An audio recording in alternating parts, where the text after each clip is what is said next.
फर्क आदतों का है कि तुम अच्छी आदतें पाली है कि बुरी आदतें आपने पाली। ठीक है, तो अच्छी आदत हमको धीरे धीरे अपने अंदर लाना पड़ेगा और बुरी आदतों को धीरे धीरे हमें छोड़ना पड़ेगा। डिसिप्लिन हम लोग ऑलरेडी है, अनुशासन में हम लोग ऑलरेडी है। बिल्कुल। ठीक है, तो हैबिट को चेंज करना पड़ेगा। और दूसरा जो मेरा हमेशा मैं कहता हूँ कि कुछ छोटे छोटे त्याग करने पड़ते हैं आपको जीवन में कुछ बड़ा पाने के लिए। ठीक है, शुरुआत के आप कोई भी बड़ा बिजनेस बिल्ड कर रहे हैं, कोई भी आप मान लो आप कोई एग्जाम की तैयारी भी कर रहे थे, आपने स्पोर्ट्स पर्सन्स को देखा होगा, तो वो लोग ना हमेशा उनकी लाइफ में आप एक चीज देखेंगे, उनको नेम फेम पैसा सब कुछ मिला, बट उन्होंने अपनी लाइफ में बहुत बड़े बड़े त्याग भी किए। इस इंडस्ट्री में भी हमको अगर बड़ी कामयाबी चाहिए तो हम एक टीम को बड़ी टीम बना के ही कामयाब हो सकते हैं। और बड़ी टीम को जब मैनेज करना है आपको, तो कहीं ना कहीं आपको त्याग करने पड़ेंगे अपनी फैमिली लाइफ का, अपना जो रूटीन है उसका। कई बार आपको बहुत सारे सेक्रीफाइसेस करने पड़ते हैं, तभी आपकी टीम बनती है और फिर आप उसको ग्रो करवा पाते हैं। ठीक है, तो ये कुछ बेसिक। अनिल जी, आप कुछ कहना चाह रहे हैं? हाँ, चलेगा।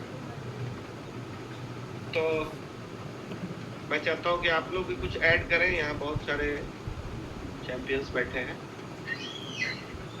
दादा बिल्कुल सही कह रहे हैं आप कि अगर कोई सही दिशा में चल रहा है तो डिसिप्लिन उसमें भी है, मगर कोई उल्टी दिशा में चल रहा है तो यानी डिसिप्लिन तो उसने भी अपना रखा है मगर उल्टी दिशा में चलने का अपना रखा है। ठीक है, हाँ, आदत अगर सही दिशा वाली है और उसमें अगर है तो इसका मतलब वो डिसिप्लिन उसके काम आएगा।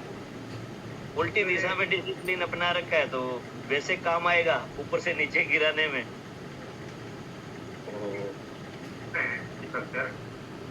ये आउट ऑफ द सब्जेक्ट है, वो सिर्फ मतलब शार्प 8 बजे वो ड्रिंक शुरू करते हैं। डिसिप्लिन में है बेचारा। चाहे भी हो, 7:30 बजे से उनकी तैयारी शुरू हो जाती है। और बजाते वो फैमिली से बिलोंग करते हैं, उनकी वाइफ वगैरह उनके बच्चे वगैरह सब सलाद वगैरह काट के जमाते हैं और जमा के सब सारा व्यवस्था करके घड़ी देखते जैसे 8 बजता है, जय माता दी। तो सोचो कितना डिसिप्लिन वाला आदमी है।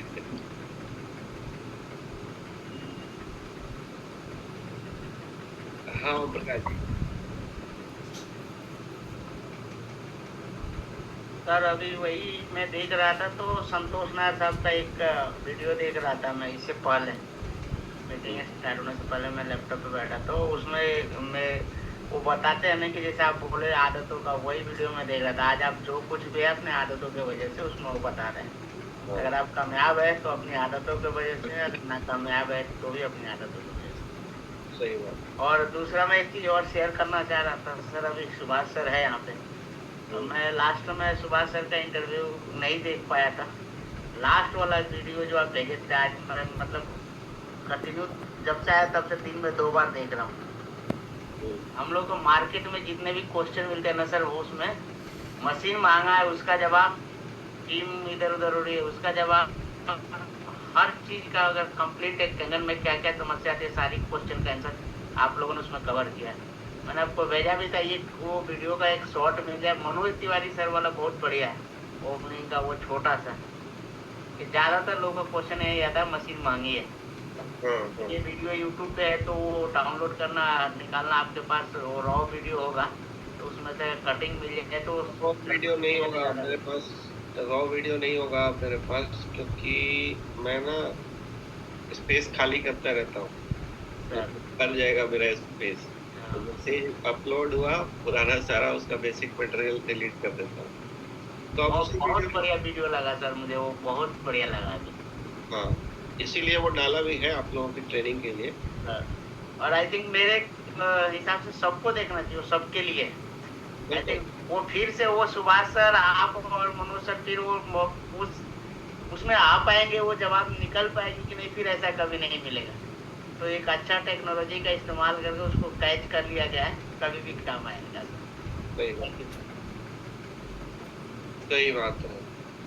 और अजीत सर, आप क्या सलाह देना चाहेंगे लोगों को? नहीं सर, आप लोगों की बात सुन के हम मेरा तो यही प्रयास रहता है कुछ सीखें सर। अरे यार, देखिए, अब आप सीखने के उसमें नहीं है, अभी आप मेंटरशिप की एज में हैं और कुछ हम लोगों को अपने एक्सपीरियंस शेयर किया कीजिए। इनेजिक में आपकी स्पीड क्या है वो मैटर नहीं करता है सर, आप कर रहे हैं यही बहुत बड़ी बात है हम लोगों के लिए। नहीं, वो तो आप सही कर रहे हैं सर। और हम जो काम अपने नहीं कर पाते हैं, जैसे मान लिया कि प्रोस्पेक्टिंग हम खुद जाके नहीं कर सकते सर।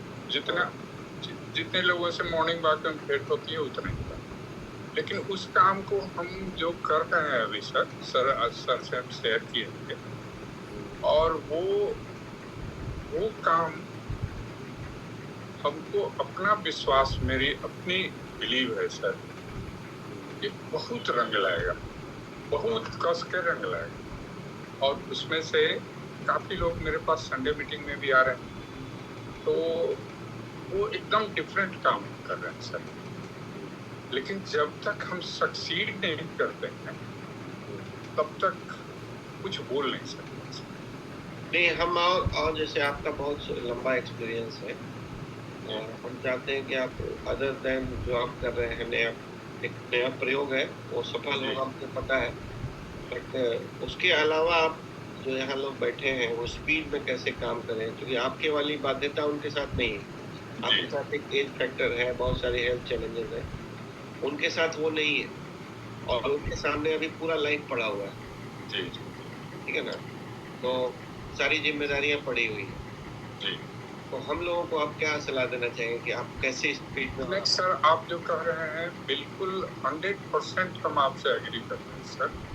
जैसे गंगा में हम लोग तैरते थे जब छोटे थे, तो हमको अच्छी तरह से याद है, जब किनारे में तैरते थे तो बहुत ताकत लगता था सर, लेकिन जब करंट में चले जाते थे तो एकदम सीधा हाथ पैर एकदम सिर चित पड़ गए और तेजी से चले जाते करंट के फेवर में। तो करंट को दैट इज माने नेटवर्क मार्केटिंग में दैट इज मोमेंटम माने स्पीड। तो स्पीड बनाना हम लोग का काम है सर। स्पीड में जाना बहुत आसान है। तो नई रणनीति से एक दो लाइन पर काम कर रहे हैं सर, और वही मेरा भी फाइनल ऑब्जेक्टिव यही है कि मोमेंटम क्रिएट, और मोमेंटम क्रिएट होगा, ये मेरा अपना विश्वास है। तो और इसके बारे में हम क्या बोलें sir, momentum is the main thing. अच्छा वर्ड एक आपने मुझे फिर से रिमाइंड करा दिया, मोमेंटम इज एवरीथिंग। और मैं थोड़ा सा इस पे बात करूंगा। सरविन जी,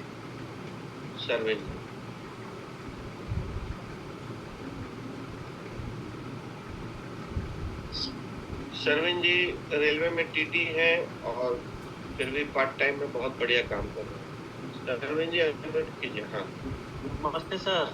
नमस्ते। अभी सर एक बात आप बोले थे प्रोफेशनली तरीके से करने का, उसका एग्जांपल हम अभी सर हम जिस प्रोफेशन में हम एज ए टीटी हैं, तो जिस दिन सर हम अपने आप को वाइट ड्रेस और ब्लैक पेंट पहन के नहीं जाते हैं तो खुद डर लगता है एक अंदर से कि कोई पैसेंजर ही पूछ दे। दूसरा बात, एक अधिकारी का डर हमेशा रहता है कि कोई अगर अधिकारी चल जाए तो फर्स्ट वो क्या देखता सर, वो यूनिफॉर्म ही देखता कि आप यूनिफॉर्म है या नहीं। दूसरा क्या, अगर हम लोग का सेविंग बढ़ा रहता तो उससे भी एक डर रहता। तो उसी चीज़ को अभी सर पिछले हम 1 महीना से कंगन में वही प्रोफेशनल तरीके से कर रहे हैं सर। प्रॉपर जो शेड्यूल मेरा है, समय से लोगों के पास जाना, लोगों से मिलना, तो वो क्या देख रहे हैं सर, मेरा ग्रोथ बहुत ज़्यादा हो रहा है। हम पिछले 2 साल से सर ज्वाइन है, लगभग अप्रॉक्स मेरा 40 सेल हो चुका है। और क्या था कि सर प्रोफेशनली तरीके से नहीं कर पाए, आज क्या सर प्रोफेशनली तरीके से कर रहे हैं, तो आज अपने आप को अंदर से लग रहा है कि हम बहुत ग्रोथ कर रहे हैं सर, और लग रहा है कि इस साल के लास्ट तक हम 6 से कंप्लीट कर जाएंगे सर। वेरी गुड, यही बोलना सर।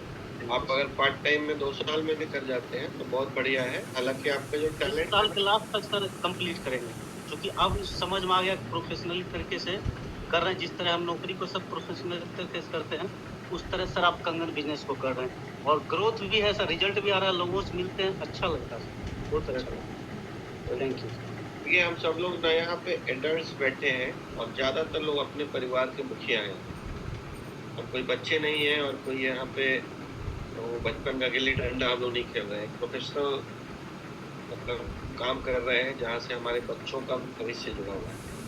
तो हमें बहुत सीरियसली और प्रोफेशनली इस गेम को खेलना चाहिए। थैंक यू सरविन जी। मनोज जी। मैं ये कह रहा था सर, अभी सिन्हा साहब ने जो बात की है ना, वो बहुत बड़ी बात है। दो चीज उदाहरण दिया कि किनारे पे अगर हम तैरते हैं बहुत लगाना पड़ता है। जो किनारा क्या होते हैं वो 1 to 1 जो काम करते हैं अकेले, तो आपका किनारा हो गया, वो कहने की तरफ धारा प्रवाह में आ जाते हैं, आपको ताकत उसके धारा प्रवाह में बह जाते हैं।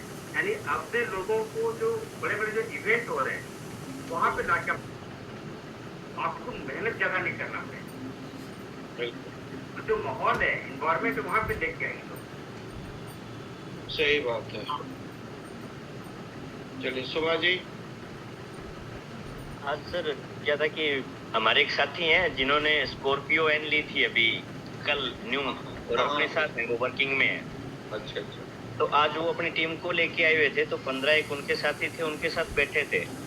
तो हम लोग चर्चा करने लग गए सारे के सारे साथी कि जब तक किसी भी काम को प्रोफेशनली नहीं किया जाता, वहाँ पे अलग अलग तबके के लोग बैठे थे। तो आप बताइए, आप अगर टीचर हैं तो क्या यूं ही चले जाते होंगे उठ के कि चलो चलते हैं स्कूल चलते हैं, चाहे आप बनियान में हो को चलो चलते हैं, आप डॉक्टर हैं, आप बिजनेसमैन हैं, कुछ भी हैं। तो यहाँ पे भी पता चलता है कि कौन कमाएगा फ्यूचर में और कौन नहीं कमाएगा। ठीक है, क्योंकि जब आप में बिल्कुल एक प्रोफेशनल तरीके से जब आप नजर आते हैं किसी भी काम में, तो सामने वाला भी क्या होता है कि सोचता है कि यार इंसान सीरियस इंसान है।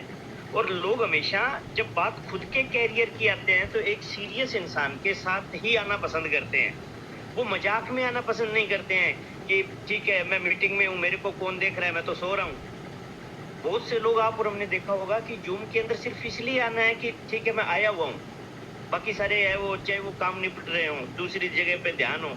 एक नया शब्द हमने क्या सीखा, चाहे वो एक ही सीखा हो, 1 घंटे की जूम है, मगर हम लोग किस मूड से आए थे, क्या कुछ सीखने के लिए आए थे या दुनिया को सिखाने के लिए आए थे।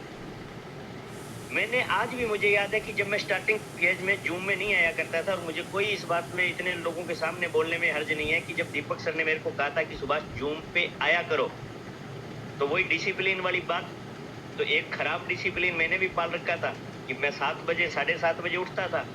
तो इसका मतलब डिसिप्लिन तो था मगर 7:30 बजे उठने का था, और इधर जूम 7 बजे स्टार्ट हो जाए। अब जब मैं खुद 7:30 बजे जूम पे आ रहा हूँ तो मेरे को ये नैतिक रूप से कभी सही नहीं लगा कि मैं लोगों को क्या बोलूं यार, जब मैं खुद ही नहीं आ रहा हूँ। इस एक चीज के लिए सर पटना से हिसार आते हैं, हम 15 लोग बैठते हैं, और मैंने सर को बोला कि सर आप उन 15 लोगों के सामने सबसे पहले तो मुझे डांटना और मेरा कमिटमेंट लेना, ताकि इन 15 लोगों के सामने मैं ये बोल पाऊं कि आज के बाद मैं जूम पे आऊंगा। ये बात 2.5 साल पुरानी बता रहा हूं मैं। इससे मैंने कहा उस 15 लोगों के सामने, क्योंकि मैंने अपने आप को सही साबित करना है, तो मैं सर जूम पे आना स्टार्ट कर दूंगा। अब सर ने मेरी बात को शायद सीरियस ले लिया और पटना से आए। 15 लोगों की हम लोगों ने मीटिंग की थी, स्टार्टिंग फेज था। उन 15 लोगों के सामने सर ने कहा कि हाँ सुभाष आप जूम पे नहीं आते हो और आपके साथी नहीं आते हैं। तो मैंने बोला था सर क्योंकि मैं नहीं आता हूँ तो फिर मेरे साथी क्यों आएंगे। आज के बाद इन लोगों के सामने मैं कमिटमेंट लेता हूँ कि मैं आऊंगा। वो दिन था, और जब तक मैं 6 से 2 नहीं निकल गया, आप कभी भी पीछे की रिकॉर्डिंग है जाके चेक कर सकते हैं, मैंने कभी भी बहुत इमरजेंसी कंडीशन में मेरे से मॉर्निंग वाली जूम मिस हुई उसके बाद, वरना मैं रेगुलर जूम पे रहा। उसके बाद में फायदा ये मिला कि जिन साथियों का 3000 लोगों का भी ग्रुप था, उनसे ज्यादा हमारे जब 400 साथी थे तो भी जूम पे संख्या में ज्यादा भारी पड़ते थे 3000 लोगों के ग्रुप पे भी। उसके बाद जिस तरीके से मैं खुद आना स्टार्ट हुआ तो ग्रुप के लोग भी उसी प्रकार से आना स्टार्ट हो गए। यानी कि अगर कैमरा ऑन है तो अप टू डेट होके ही बैठना है।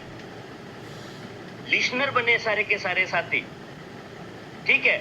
इवन कि दीपक सर आपने कई बार देखा होगा, यहाँ पे बहुत से पुराने साथी बैठे हैं। दीपक सर को कई बार ये बोलना पड़ता था कि हाँ सुभाष कुछ तो बोलो, क्योंकि 100% मैं जिस चीज को फॉलो करता था कि दीपक सर का बोला गया कोई शब्द है वो मेरे से मिस ना हो जाए। तो मैं हमेशा ये बोलता भी रहूं कि मैं अच्छा वक्ता नहीं हूं, मैं श्रोता बहुत शानदार हूं, यकीन मानिए। मैं किसी के साथ बैठ के 2 घंटे लगातार उसकी बात सुन सकता हूं, बीच में एक बार भी उसको बगैर टोके भी। ये चीजें फिर मैंने यहाँ से डेवलप की, कुछ नए शब्द वो सीखे, क्योंकि दीपक जी का मैं आज भी कायल हूँ। भाई साहब इतनी किताबें पढ़ी है, मेरे पास उतना वक्त नहीं है कि मैं उतनी किताबें पढूं, मगर मैं दीपक जी को तो सुन सकता हूँ। वहां से जब दीपक जी को सुना तो जो कुछ गलतियां मेरे अंदर थी, थोड़ा सा हर किसी का एटीट्यूड होता है, तो मेरा भी था, क्योंकि पहले जब ब्रदर, हालांकि मैं कौन सा एमडी डॉक्टर था, वो तो ब्रदर थे, मगर वो हॉस्पिटल वाला नशा थोड़ा सा मेरे को भी तो था, इधर उधर के जो थे। तो जो एटीट्यूड था उससे थोड़ा बाहर आया, लोगों से उसी रूप में लोगों से मिलना शुरू किया कि हर इंसान को नहीं बदला जा सकता, मगर शायद मैं खुद को बदल सकता हूँ। कहाँ से सीखा? इस जून से सीखा।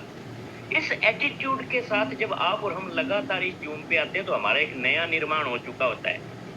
उसके बाद हम वो काम कर जाते हैं जो शायद आप और हमने कभी सपने में सोचे नहीं होंगे।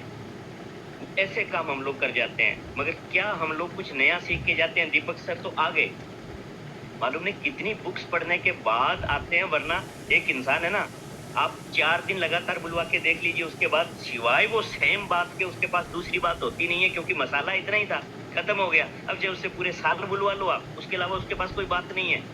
दीपक सर को आप 2.5 सालों से सुन लीजिए, मैं गारंटी देता हूँ, एक मीटिंग भी ऐसी बता दीजिए जो 100% सेम रिपीट हो गई हो, नहीं होती। हर बार कुछ ना कुछ नए शब्द होते हैं। हाँ ठीक है, सिस्टम पे बात होगी तो सेम शब्द होंगे भी, इनवाइट करना है, फॉलो करना है, प्लान है, डेमो है, ये चीजें तो सिस्टम का हिस्सा है। मगर जो इस सिस्टम के अलावा जो आप और हमारा माइंडसेट तैयार करने के लिए जो बातें होती है, क्योंकि माइंडसेट बहुत महत्वपूर्ण है, माइंडसेट तैयार करने के लिए बातें होती है। सर ने इतनी बुक्स पढ़ी है कि मतलब मैं बता नहीं सकता जिंदगी के अंदर कि सर के पास क्या चीज है। और आप और हम लोग अगर यहाँ पे आके उन चीजों को मिस कर देते हैं, साइड में ध्यान है या सिर्फ यहाँ पे संख्या बढ़ाने के लिए आ रहे हैं, तो दीपक सर एक बात बोला करते हैं, संख्या की रियल में जरूरत नहीं होती। दीपक सर एक बात बोलते हैं कि सुभाष भाई, अगर 5 लोग मिशन समझ के अगर मेरे साथ उतर जाए ना, तो हम भारत नहीं पूरे वर्ल्ड में सबसे बड़ा काम करके दिखा सकते हैं। व्यक्तिगत कई बार बात बोली हुई है मेरे को सर ने, बस 5 लोग सुभाष मेरे को ऐसे चाहिए जो मिशन बना के उतर जाएं। कारण जब आप मिशन मोड में नहीं होते हो ना, तो सामने वाले की इनकार भी आपकी ईगो हर्ट करती है, मगर जब मिशन बन जाता है ना, तो आपकी बात कोई भी ईगो हर्ट नहीं करती, किसी की बोली हुई बात। आपको क्या लगता है, महात्मा गांधी को किसी ने नहीं बोला होगा, चल चल 35-40 किलो का बंदा और बात कर रहा है इतनी बड़ी बड़ी, मगर उनको कभी बुरी नहीं लगी, बोलने दो। क्यों? क्योंकि उनका मिशन था। भगत सिंह को बोली होगी, मगर उनका मिशन था। तो सर ने कहा कि अगर 5 लोग जिंदगी में सुभाष मेरे को मिल जाए जो मिशन समझ ले, तो बाई गॉड के मेरे को लाखों लोगों की जरूरत नहीं है, और सिंथिया मैम को भी हम लोग क्रॉस करके दिखा सकते हैं। तो हमें से कितने साथी हैं जो सर की इन बातों को हम लोग वाकई में अपने जीवन में उतारें, समझें, अपने शब्दों पे काम करें और इस चीज को एज ए मिशन की तरह काम में लें। हम सबके दिनमान सुधर सकते हैं, और मजा भी तभी है। वो एक था इस पे कुछ कहा हुआ, एक मेरे को पूरा तो याद नहीं है, क्या मजा कि गुलशन में कुछ फूल खिले हैं, मजा तो तब आएगा जब इस पूरे चमन में बाहर आएगी। तो अगर 5, 7, 10 लोग 6 से 2 बन गए, कुछ लोग -3 बन गए, इसमें मजा नहीं है। मजा तब है मेरे दोस्तों, जितने यहाँ बैठे हो, कि यहाँ पे इस पूरे गुलशन में बाहर आए और सर के नीचे -3 की लाइन लग जाए, तब सही मामले में जो सर ने जिंदगी में सीखा है ना, वो शायद हम सर को लौटा सकते हैं। किस रूप में लौटा सकते हैं? हम हमारे रिजल्ट बना के सर को उस रूप में वो चीजें लौटा सकते हैं। भाई किसी ने द्रोणाचार्य को भी तो कुछ दिया था ना, अंगूठा दे दिया, तो सर आप और हमारे से अपना अंगूठा तो मांगने से रहे, तो सर को क्या दे सकते हैं आप और हम लोग? सर की बोली गई बातों को हम अपने जीवन में उतारें, अपना शब्द को सुधारें, ताकि लोगों को आपसे मिलने में मजा आने लग जाए। लोग कहते हैं कि सर मेरा बंदा ये हो गया, मेरा बंदा वो हो गया। मैं कहता हूँ आपका बंदा आपसे दूर होने का सोच के भी रोने लग जाए, ऐसा भी बना जा सकता है। लता मंगेशकर जी आपसे घर पे मिलने आई थी क्या? नहीं आई थी, दुनिया से गई तो बहुत लोग रोए थे उस दिन। ऐसे बना जा सकता है। और शब्दों के रियल में अगर कोई जादूगर मैं मानता हूँ ना मेरी लाइफ में अब तक रियल में, तो वो दीपक जी हैं। क्यों हैं? क्योंकि मैं जल्दी से प्रभावित नहीं होता। इतने लोगों के सामने बोल रहा हूँ, मैं रियल में मैं जल्दी से प्रभावित नहीं होता। मगर सर को मतलब यूं लगता है कि मैं रियल में किसी और दुनिया में हूँ जब भी मैं सर को सुनता हूँ। मगर क्या होता है, क्योंकि हम मिशन मोड में नहीं है तो हमारे खुद का एटीट्यूड, हमारा जो है मतलब भी मैं ये हूँ, मैं वो हूँ, ये चीजें हमारे अड़े आ जाती है। एक बार सिर्फ आने वाले 3 साल हम लोग जितने यहाँ बैठे हैं आज, अगर मिशन मोड में आ जाएं तो दीपक सर को इससे बड़ी कोई हम हमारी लाइफ में चीज नहीं दे सकते। और दीपक सर अंगूठा नहीं चाहते, दीपक सर ये चाहते हैं कि आपके अकाउंट में जिस दिन 10 करोड़ आ जाए ना, वो स्लिप भेज देना, मुझे मजा आ जाएगा मेरी लाइफ में कि मैंने रियल में कुछ कंट्रीब्यूशन आप लोगों के लिए किया। थैंक यू दादा। Great great great, thank you thank you thank you. मैं तो सुभाष जी जब बोलते हैं ना तो मुझे याद आता है ये विवेकानंद के गुरु जी थे रामकृष्ण परमहंस। तो आज भी रामकृष्ण परमहंस को विवेकानंद की वजह से जाना जाता है। मतलब विवेकानंद ऐसे हुए शिष्य कि जिनकी वजह से उनके गुरु का नाम बड़ा हो गया। सुभाष भाई वही है मेरे लिए। सुभाष भाई की वजह से पूरे वर्ल्ड में मैं जाना जाऊंगा कि सुभाष भाई किसकी टीम में है, दीपक सिंह की टीम में। ठीक है, thank you very much Subhash bhai. Chintu ji. Good evening sir, good evening all. Sir अभी जो बातें हुई सुभाष सर ने बोला 99.9% बिल्कुल परफेक्ट है। रही सर डिसिप्लिन की बात, तो डिसिप्लिन अगर लाइफ में आ गया ना सर तो आप हर जंग को जीत जाएंगे, क्योंकि डिसिप्लिन ही आपकी लाइफ को एक मोमेंटम देती है, एक वे देती है। मैं भी पहले जूम में नहीं आता था और सर मैं इस इंडस्ट्री पे आया जरूर, लेकिन 1 साल तक मैंने कुछ नहीं करा सर। लेकिन जब आपका अम्ब्रेला लगा, आप जस्ट लाइक गूगल टाइप से मुझे बताएं और आपने मुझे जब गुरुकुल भेजा और जब मैं वहां गया ना सर, तो मैं जो चीज देखा सर, मैं बोल नहीं सकता, वर्ड्स नहीं है मेरे पास कि ये इंडस्ट्री कितनी बड़ी है। मैं पहले पार्ट टाइम कर रहा था, करते करते जब मैं गुरुकुल गया, गुरुकुल से लौटा, फिर आपके छत्रो छाया में आपके गाइडेंस पे जब मैं चला ना सर, तो आज मतलब बता नहीं सकता हूँ सर कि आपने क्या दिया है मुझे। ऐसे मैं आपको गुरुजी नहीं बोलता हूँ, आप हमेशा हमें बोलते हो ऐसा नहीं किया करो यार। सर तो चीजें ऐसी होती है ना। Thank you. अच्छा सुनो, अब ये मेरी तारीफ करने का जो नहीं, तारीफ की बात नहीं है सर। आपने जो 7 साल किया, आज सारे लोग बैठे हैं सर, अप्रोक्सीमेटली यहाँ 225 लोग हैं इंक्लूडिंग मी। सर क्या है ना, आपने जो चीज करी उस समय कुछ भी नहीं था कैंगन में, आज वो सारी चीजें हैं सर, आज वो सारी चीजें हैं, टेस्टिमोनियल है, ब्राउजर है, सारे सिस्टम हैं, और उस सिस्टम पर हम लोग को सिर्फ फॉलो करना है सर। हम लोग बहुत बड़ा करेंगे सर। वो जो 5 आपने बोला ना, मैं यही चाहता हूँ सर, मेरे जैसे 5 मुझे मिल जाए, तो सर किताबें लिखी जाएगी कि वर्ल्ड में एक टीम है जो दीपक सिंह का टीम है। तो सर कहने का तात्पर्य यह है कि discipline is the most important part of life, और सबसे बड़ा पार्ट जो है ना सर, पार्ट है लर्निंग का, जो इस जूम के माध्यम से हम लोगों को मिल रहा है। सुबह का जूम, शाम का जूम, और सर आपने जो इस टीम को बांध के रखा है जूम के माध्यम से, ये बहुत बड़ी बात है सर, काबिले तारीफ है कि आज हमारे जूम में सर 225-226 लोग अवेलेबल है सर, काम को छोड़ के, जो जहां भी है, जिस भी पोजीशन पे है, ऑफिस से आया है। तो मतलब अगर हम लोग अपनी लाइफ में डिसिप्लिन सिर्फ डाल दें, सिर्फ डिसिप्लिन डाल दें और सिर्फ इसको थोड़ा सा फोकस कर दें सर, तो बड़ी कामयाबी हम लोग ले सकते हैं सर। हमने देखा है, क्योंकि बहुत कम समय में मैंने बहुत कुछ पाया सर। पिछले 2 साल में मैंने जो पाया है ना, I can't sir describe, I can't describe. मेरे गुस्से कम हो गए सिर्फ जूम की वजह से, बात करने का लहजा बदल गया सर। लोग आज कुछ भी बोल के चला जाता है सर, ठीक है भाई चलो गलती हुई होगी, मतलब ये सारी चीजें मुझे जूम से मिली सर। तो जूम हमारे लिए एक स्कूल है, सुबह का पाठशाला है, शाम का लर्निंग क्लास है। एक वर्ड है sir, without learning you can't earning. तो लर्निंग को ज्यादा फोकस कीजिए। आपने जो किताबें पढ़ी, आज सर मैं भी 5-6 किताब लाया, लेकिन जो हमारे जूम में जो आप किताब पढ़वाते हैं सर, एकदम लगता है जैसे क्लास में बैठा हूँ सर।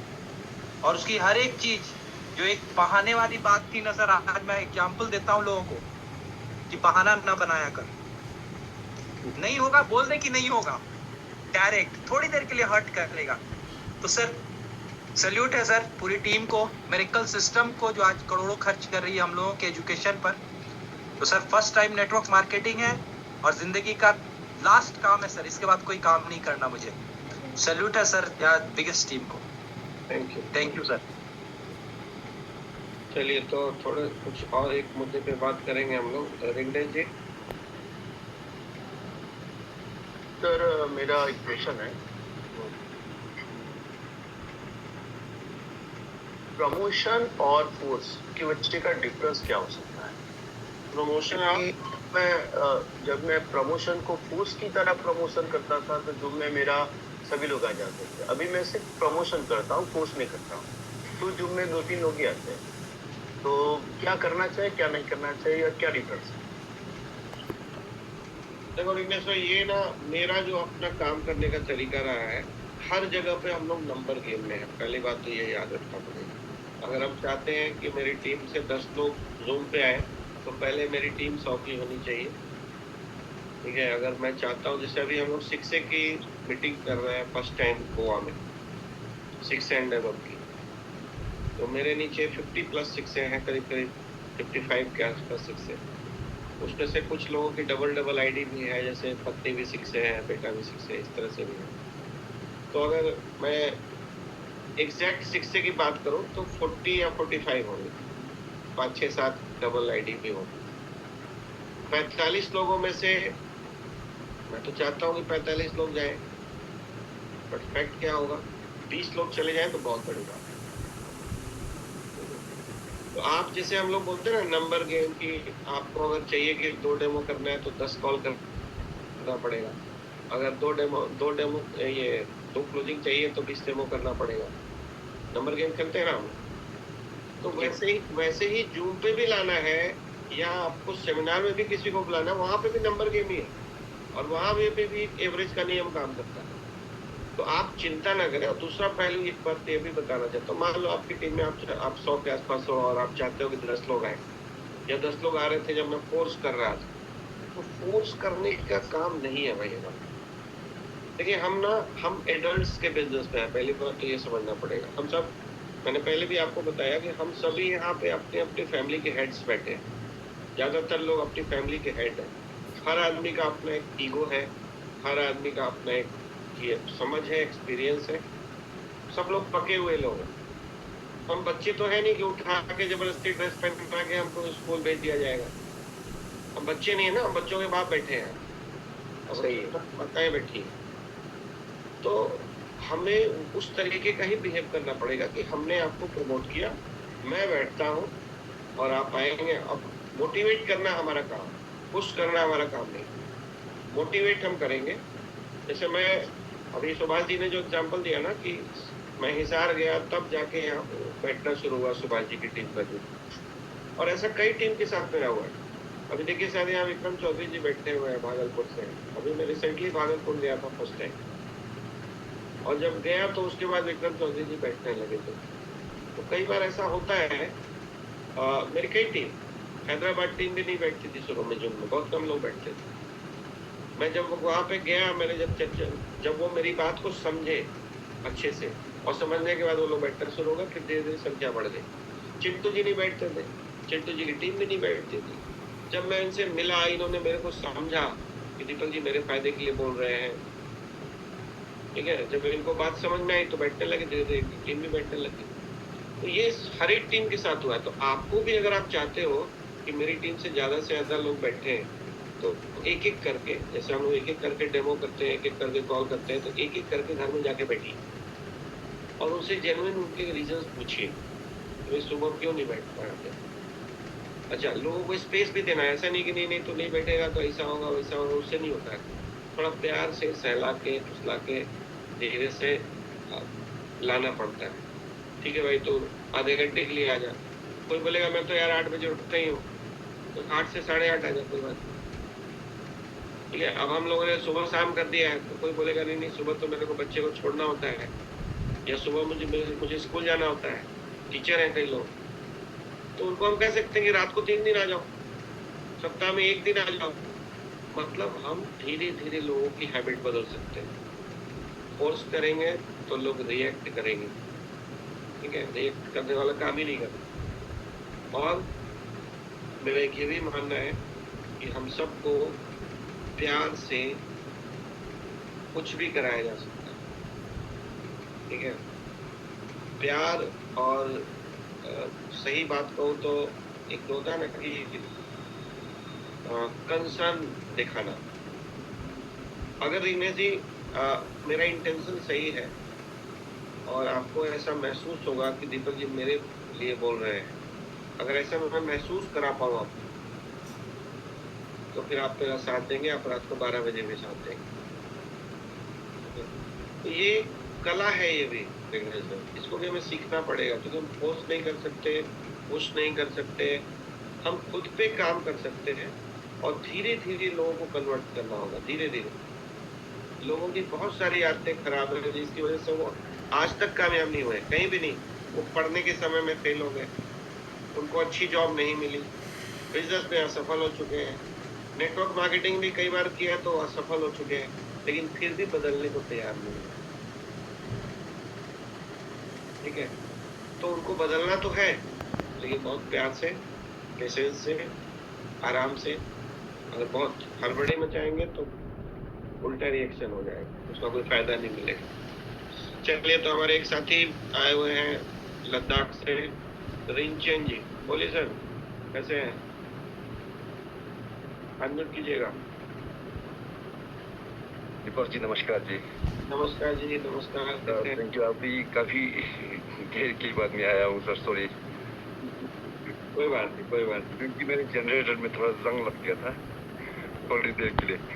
कल सुबह जी और जोगिंदर जी यहाँ लद्दाख में आए थे, तो उन्होंने थोड़ा सा हमारे लिए अच्छा हेल्प किया, तो बहुत अभी अच्छा चल रहा है सर। सुबह 2 डेमो देता हूँ, शाम को 2 डेमो, तो 3 को तो मैं ऑफिस चला जाता हूँ। हर रोज रात के कभी 1 भी बज जाता है डेमो देते देते, तो अच्छा भी हुआ, रिजल्ट भी अच्छा आ रहा है सर यहाँ से। तो कितना हुआ आपका लद्दाख में? अभी कितना हुआ सर? कल परसों नरसों 1 हफ्ते पहले 5 डायरेक्ट हमने ज्वाइन कर लिया था, तो होगा सर 20 से ऊपर हो गया होगा अभी तो। मगर कोशिश है कि रोज 1 हो जाए, इसलिए मैं बहुत कोशिश ज़्यादा कर रहा हूँ इसके बारे में।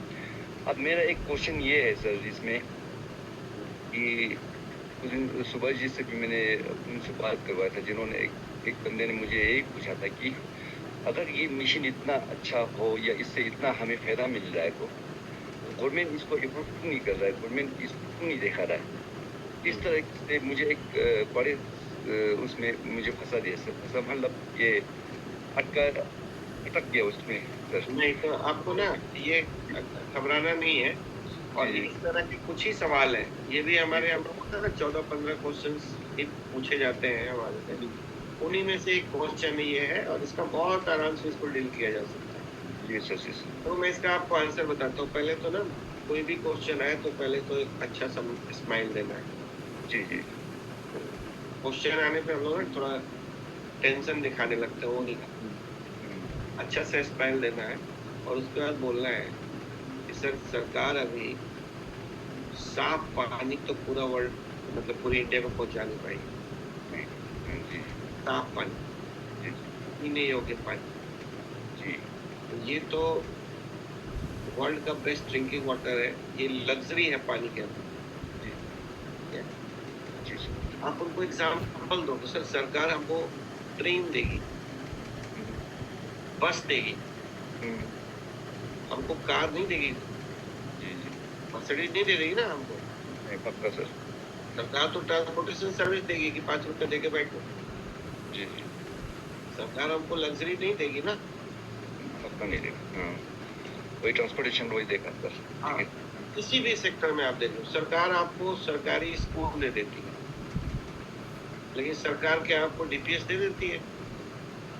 बहुत बढ़िया स्कूल तो नहीं दे देती ना सरकार। तो सरकार के पास इतनी ज्यादा पॉपुलेशन की लायबिलिटी है कि सरकार अभी कॉमन जो मिनिमम चीजें हैं उतने को पूरा करने में परेशान है। ये तो लग्जरी है ना सर, ये तो हमको खुद को के लिए करना पड़ेगा। सरकार हमको सरकारी हॉस्पिटल दे देगी, लेकिन सरकार हमको वर्ल्ड क्लास हॉस्पिटल नहीं दे देगी। में हम जो लोग जाते ही है ना इलाज करवाने, तो ये सब एग्जांपल्स देखे तो दोगे मुस्कुराते हुए तो उनको बात समझ में आ जाती है। वो तो मैंने उनको वो कर लाई, वो कर भी लेगा सर, वो ज्वाइन भी करेगा। एक और पहलू होता है, एक तो ये पहलू हो गया, दूसरा पहलू भी बताना है कि सरकार के ये क्या बोलते हैं, कर गया मैं, सरकार जो है ना आपको सारी व्यवस्थाएं जो भी देती है सरकार, वो कॉमन मैन के नजरिए से देती है। जो भी लग्जरीज हमारे पास है या जो भी हम स्पेशल जो अपने लिए करते हैं, जैसे सरकार अगर बहुत खुश हो जाएगी तो क्या होगा, पंखा दे देगी आपको, फैन, एसी तो नहीं देगी ना। जी सर, एसी तो आपको खुद के लिए अरेंज करना पड़ेगा। और एक दूसरा पहलू जिस पे मैं आना चाह रहा था, दूसरा पहलू क्या है जो आपको बताना है कि देखिए कोई भी चीज जिसमें, क्योंकि सरकार कौन बनाता है, पब्लिक बनाती है वोट देके। सेक्टर में सरकार जो चलाता है ना सर, वो बिजनेसमैन चलाते हैं। आप जब पर्सनल 1-to-1 में बैठोगे तो वो एग्री करेंगे इस बात पर। सरकार को चलाता कौन है, बड़े बिजनेसमैन। तो वही फंड देते हैं, वही रणनीति तय करते हैं, सब कुछ वही से दिखता है कि ये नेता चला रहा होता है बड़ा बिजनेसमैन। सारी पॉलिसी मेकिंग वहीं से बनती है। तो अगर सरकार मान लो कपालभाति करने से या अनुलोम विलोम करने से भी बीमारियां ठीक होती है ना। जी सर, संजय जी जानते हैं ना अनुलोम विलोम, कपालभाति, रामदेव बाबा। जी योगा वगैरह। जी सर, तो योगा करने से भी बीमारियां ठीक होती हैं, बट योगा करवाने में किसी कंपनी का कोई फायदा तो नहीं है ना। नहीं सर, वो नहीं है सर। वो तो चाहते हैं आप बीमार पड़ो तो वही उसमें हमारा फायदा है, हॉस्पिटल चलेंगे हम। तो सरकार कोई भी चीज ऐसी रिकमेंड नहीं करेगी जिससे सारा सिस्टम ही बिगड़ जाए।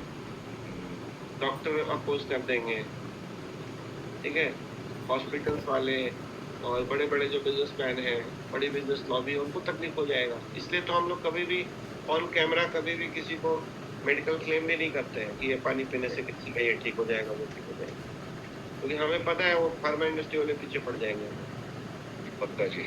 और वो रामदेव बाबा जैसे इंसान को हिला सकते हैं तो हम लोग किस खेत के बने। सही, पक्का सच। ठीक है, तो ये बात ठीक है। मतलब आप एक तो जिसने भी सवाल किया है उसका सवाल बड़ा जायज है। पक्का है। जी जी सर। वो सीधा इंसान है इसलिए वैसा सवाल कर रहा है। मेरे साथ नहीं होगा तो वो समझ रहा है कि नहीं यार सरकार इन चीजों में नहीं हो सकती। ठीक है, तो सरकार जो भी है ना, सरकार अभी आरओ तो लगवा ही नहीं पाई है सरकारी दफ्तरों में। अभी आरओ ही नहीं लगा है, ड्रिंकिंग वाटर तो अभी दूर की बात। हो सकता है आने वाले टाइम में 50 साल बाद लगे, सरकार अप्रूव कर दे कि नहीं आप हर सरकारी हॉस्पिटल और स्कूल में लगाया जाए। हो सकता है 50 साल बाद हो सकता है। तो इन बातों से आपको लोगों को थोड़ा सा मैनेज करके फिर उनके आंसर करके तो लेके आओ। Thank you sir, thank you sir, बहुत अच्छा हुआ। कुछ बातें हम लोग नोट डाउन कर लेना, नहीं तो फिर भूल जाओ। Okay sir, thank you. वही थोड़ा वो था। हाँ, था उसी में सर मैंने उनको अच्छी तरह से मैंने समझाया, उसी तरह जैसे आपने थोड़ा सा समझाया था, तो प्रॉपर्ली वो नहीं देखा पाएगा, वही करके मैंने बताया था सर। हाँ, thank you sir, thank you very much sir.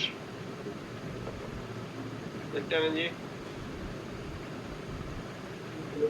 हाँ सर, नमस्कार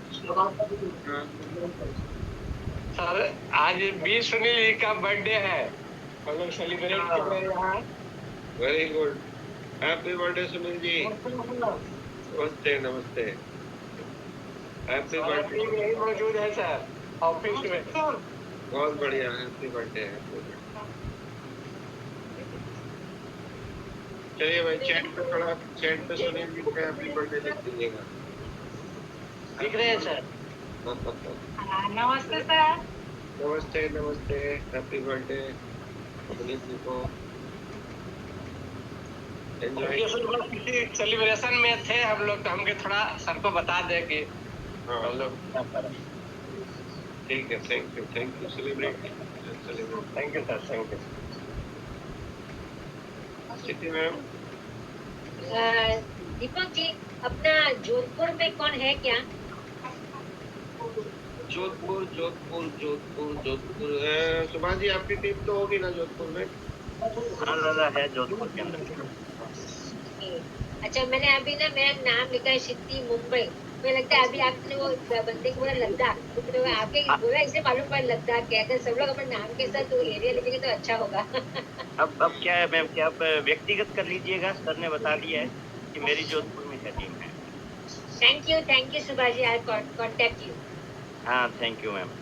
और दूसरा जो ये बातें चल रही थी, तो देखिए कुछ चीज़ ऐसी होती है कि जिसके नारे दिए जाते हैं, है ना, वो चीज़ें प्रोवाइड नहीं करवाई जाती। कि जैसे कि गरीबी हटाओ, क्या था, नारा है, हट गई। तो जल है तो कल है, ये दीवारों पे लिखवा दिया जाएगा। अच्छा जल है वो पीजिए, ये सारी चीजें चलेगी, मगर कुछ चीजें होती है जो नारों में ही रहती है। हमें सरकारों ने पढ़ाया कि हरी और पत्तेदार सब्जियां खाओ, स्वास्थ्य के लिए अच्छी है। तो इसका मतलब ये थोड़ी है भी सरकार फ्री में वो सब्जियां घरों पे बांट रही है, नहीं बांट रही है ना। दूध है वो बच्चों के लिए अच्छा है, सबके लिए अच्छा, तो इसका मतलब ये नहीं है कि वो दूध है वो बच्चों के घरों में है, वो सबके घरों में है, वो सरकार पहुंचा रही है। सरकार मिनिमम बेसिक जो नीड है उसका पूरे करने के लिए बनी हुई है। और वो भी पूरा करने के अंदर अभी हम लोग 75 साल ले चुके हैं और अभी काफी टाइम लेंगे।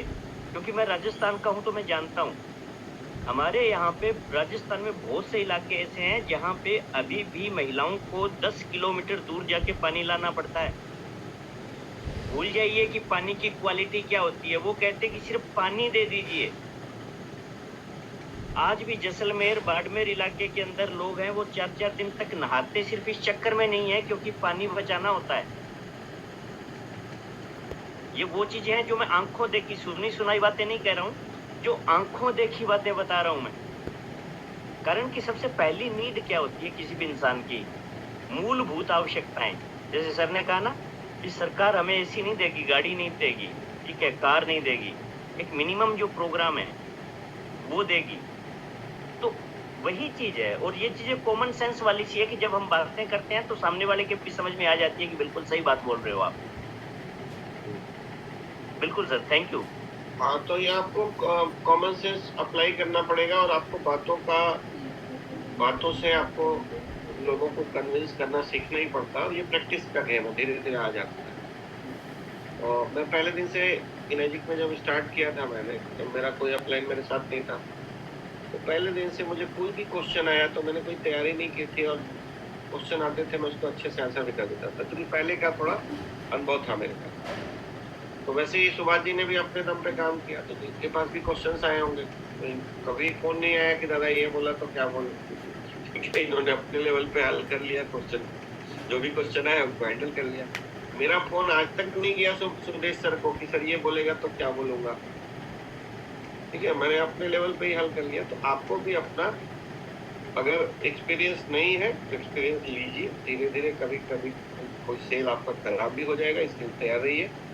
कई बार अटक जाएंगे आप, सेल नहीं होगा, वहां पे आपके पास एक हथियार मैं देना चाहता हूँ सबको कि अगर आप विनम्रता से कोई क्वेश्चन पूछे और आपको लगता है कि मैं सटीक आंसर इसका नहीं दे पाऊंगा, तो बोलिए सर मेरे को नहीं पता है,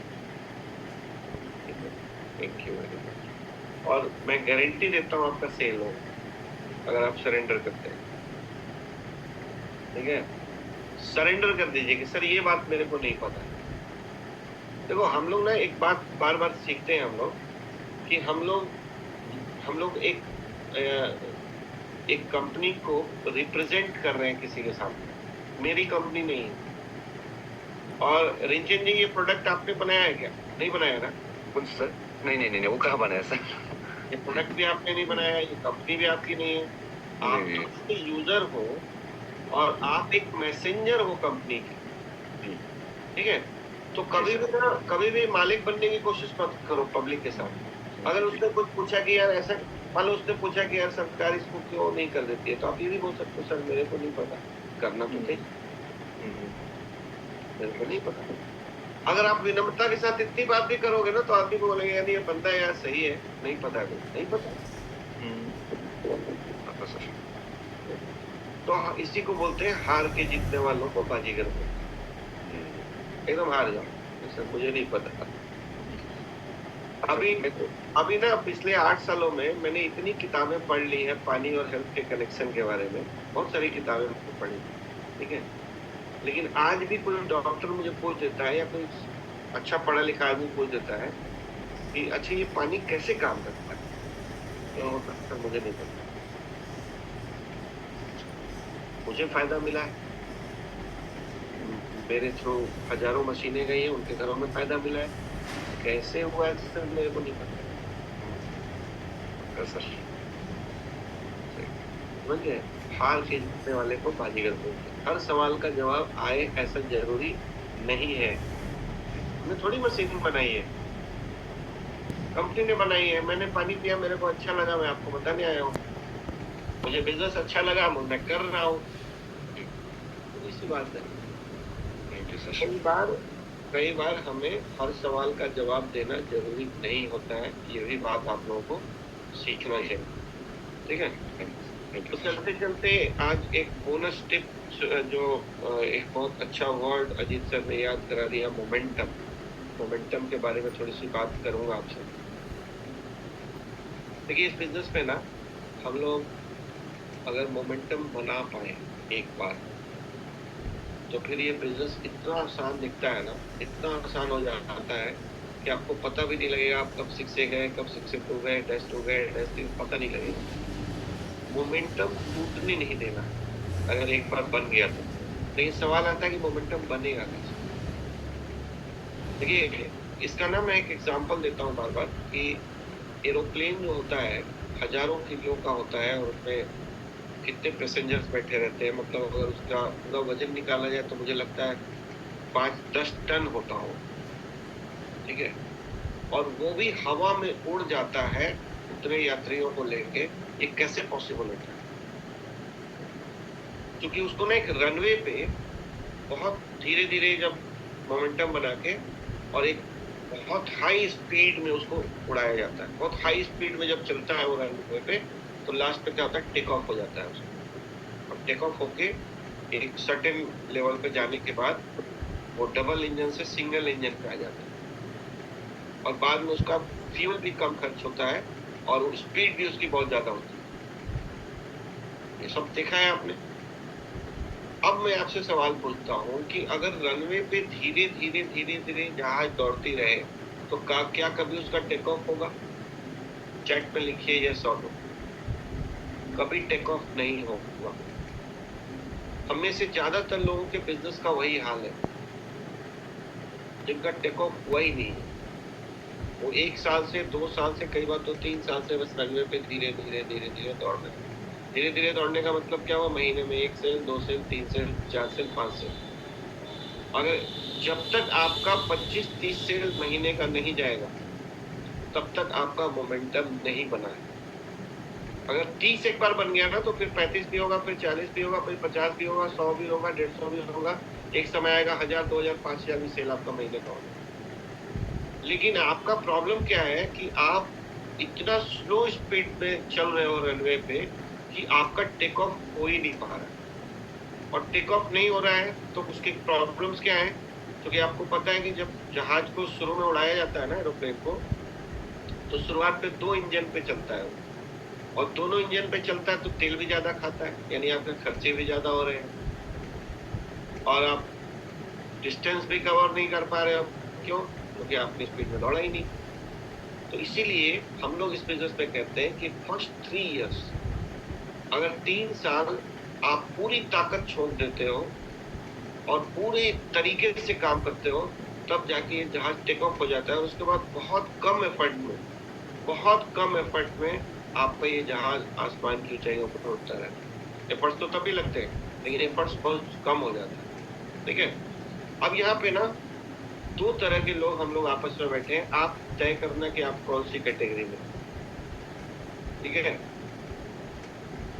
एक वो लोग हैं जो सिर्फ डेमो कर रहे हैं, लेकिन सिस्टम में जुड़े हुए नहीं हैं। ना वो बीबीसी कोर्स करते हैं, ना किसी को करवाते हैं, ना वो जूम पे आते हैं, ना जूम पे बिठाते हैं, ना वो सेमिनार में जाते हैं, ना सेमिनार में लाते हैं किसी को। मतलब वो खुद बस उनको लगता है कि बस मेरा काम मशीन बेचना है, मैं डेमो कर रहा हूँ इस बात में। एक तो तरीके के वो लोग, इसलिए उनका मोमेंटम नहीं बन पाता। और दूसरे वो लोग हैं जो जूम पे तो रेगुलर बैठ रहे हैं, लेकिन इसके बाद डेमो कर ही नहीं रहे। दोनों खतरनाक लोग हैं। आप कौन से कैटेगरी में हो या इनमें से दोनों में से अलग हो, मेरे को बता देना, ठीक है? या अपने आप को अपना आईना देख लो, या आप कौन सी कैटेगरी वाले हो। मैं चाहता हूँ कि इन दोनों कैटेगरी वाले ना रहे, ठीक है? कोई तीसरी कैटेगरी हो तो ज्यादा अच्छा है। ब्रह्मण साहब बोलिए। Good evening sir.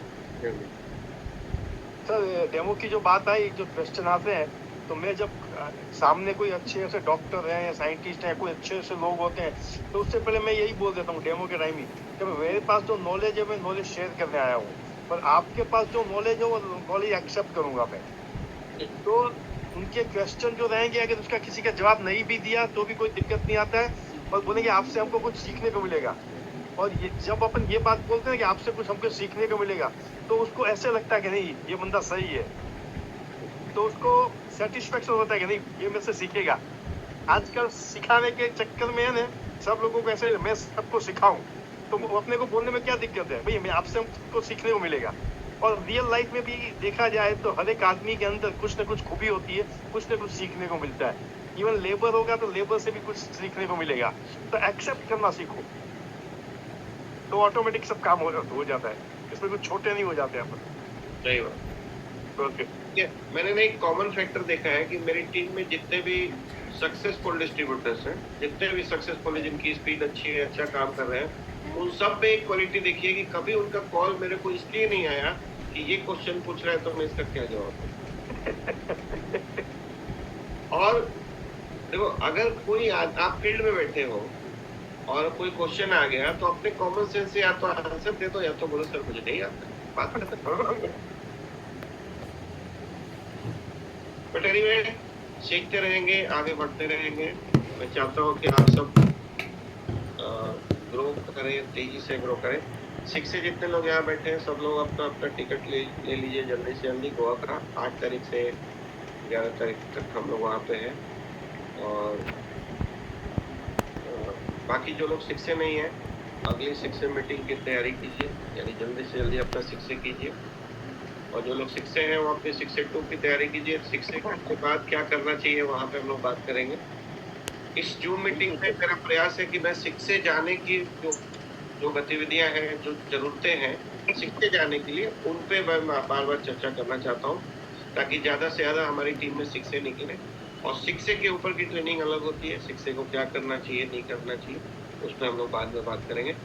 लेकिन एक बात आप सब लोगों को बताना चाहता हूँ कि मोमेंटम ऐसा बने कि कम से कम जब तक आपका 100 सेल लगातार नहीं जाता है, लगातार 1 महीना नहीं, लगातार, तब तक आपको सीखते रहना।